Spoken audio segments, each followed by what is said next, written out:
Assalamualaikum warahmatullahi wabarakatuh. Perkenalkan, saya Neneng Meroida, dosen tadris biologi. Baiklah, dalam kesempatan ini saya akan menyampaikan materi mengenai cara pembuatan obat tradisional atau yang biasa kita sebut dengan jamu, yang merupakan salah satu materi terdapat di dalam mata kuliah tanaman obat. Diharapkan setelah pembelajaran ini, mahasiswa dapat mengaplikasikannya dalam kehidupan sehari-hari. Yang pertama, aneka cara aman dan praktis olah tanaman obat. Berdasarkan cara pembuatannya dikenal dengan jamu godok atau jamu gendong, istilah untuk menyebut rebusan simplicia dan kering. Perebusan bertujuan untuk memindahkan zat-zat yang berguna dari herba ke dalam larutan air. Bisa dibuat dari bahan tunggal maupun dari bahan campuran. Manfaat terapi herba umumnya baru terasa 1-2 minggu setelah konsumsi. Hal ini karena senyawa-senyawa berkhasiat yang ada di dalam herba membutuhkan waktu untuk menyatu di dalam metabolisme tubuh kita. Setiap tanaman itu memiliki sifat masing-masing. Ada yang panas, ada yang dingin. Hal ini bisa dijadikan patokan dalam pengobatan.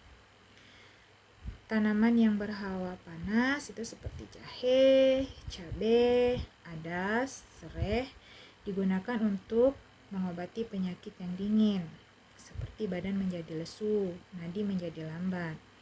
Kemudian tanaman yang berkarakter dingin antara lain lidah buaya, daun sendok, dan pule pandak dapat digunakan untuk mengobati penyakit yang panas seperti demam dan darah tinggi. Bagian yang digunakan itu ada umbi, bagian yang biasa digunakan sebagai simplicia setelah diiris tipis. Nah, pemakaian kering lebih sering digunakan karena lebih praktis. Bagian yang kedua digunakan adalah batang.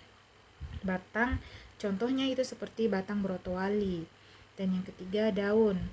Bagian inilah yang sering digunakan dan biasanya dapat digunakan dalam bentuk kering maupun dalam bentuk segar. Yang keempat adalah bunga.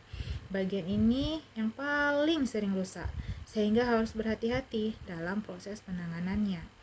Dan yang kelima adalah buah. Perlu diperhatikan. Nah, buah yang digunakan itu adalah buah yang masak. Karena pada saat itulah kondisi kandungan senyawa aktif pada buah telah optimal. Kita harus bijak pilih bentuk obat dalam dunia herbal. Tersedia aneka olahan herbal seperti irisan kering, bubuk kering, tablet, kapsul keras, soft kapsul, dan teh. Tentunya sediaan herbal yang dikemas modern itu lebih menarik konsumen karena lebih praktis dan lebih higienis. Secara tradisional, masyarakat biasanya mengolah jamu dengan cara merebusnya di dalam air mendidih. Setelah diangkat dan disaring, baru diminum. Dan untuk mengurangi rasa pahit, biasanya mereka menambahkan madu atau gula merah. Untuk mengolah itu ada tekniknya. Yang pertama ada teknik merebus, adalah dengan cara pemakaian yang paling mudah. Penting untuk memperhatikan alat yang digunakan. Pemakaian dari wadah besi dan aluminium itu cukup membahayakan karena saat merebus wadah tersebut akan mengeluarkan kontaminan berupa besi dan zat aluminium sehingga berbahaya. Dan teknik yang kedua adalah menyeduh. Menyeduh ini pada dasarnya memiliki prinsip yang sama dengan merebus. Teknik yang sudah lazim digunakan untuk simplicia lunak seperti bunga dan daun itu biasanya dengan menyeduh. Nah, seduhan ini juga biasanya dilakukan pada simplicia yang berbentuk serbuk sehingga tinggal diseduh saja. Teknik yang ketiga adalah serbuk. Untuk alasan kepraktisan, herbal diolah menjadi bentuk serbuk.